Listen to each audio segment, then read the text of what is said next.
বউ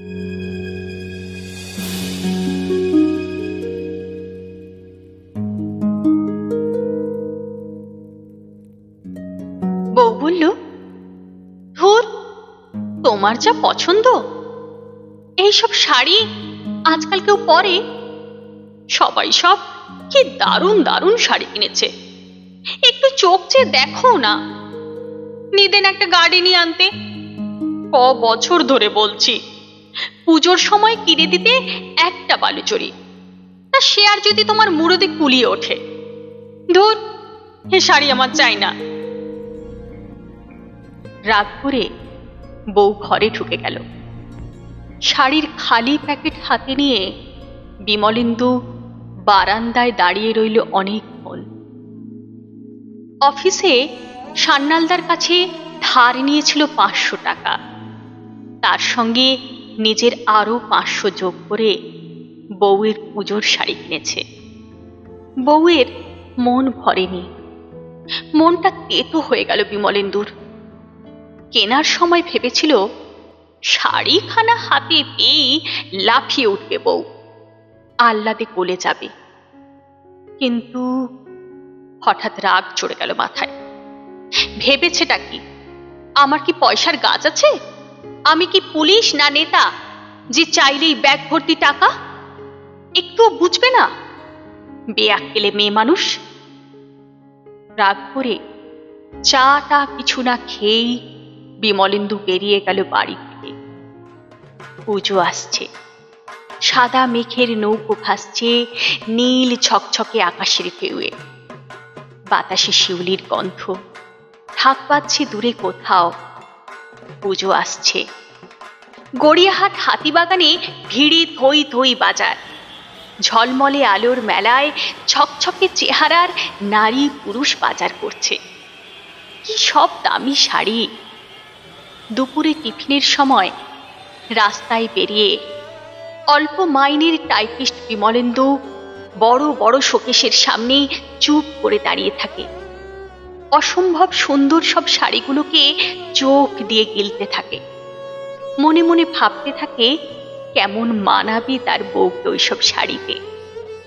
বউটা সারা দিন গাধার মতো খাটে, রান্না করে, জল তোলে, ঘর মোছে, সেলাই করে, জানালার পর্দা লাগায়, বিমলেন্দুর শার্টের বোতাম বসায়।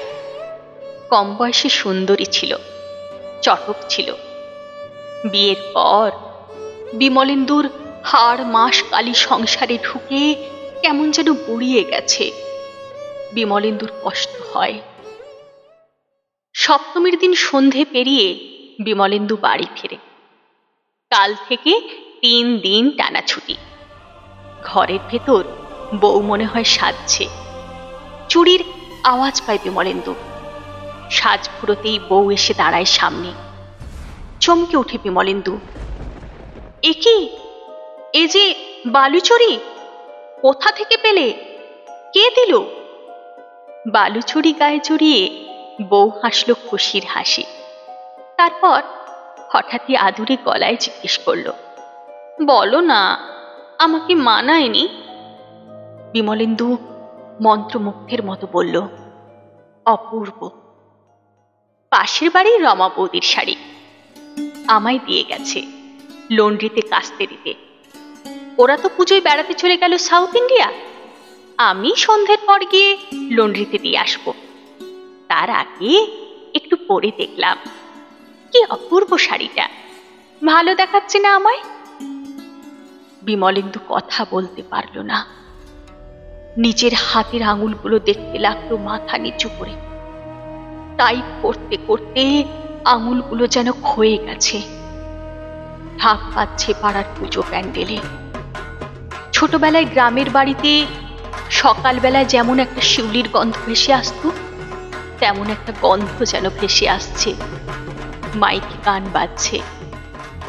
বারান্দায় একা এসে দাঁড়ালো বিমলেন্দু। তারপর 2 চোখ ভরে এলো জলে।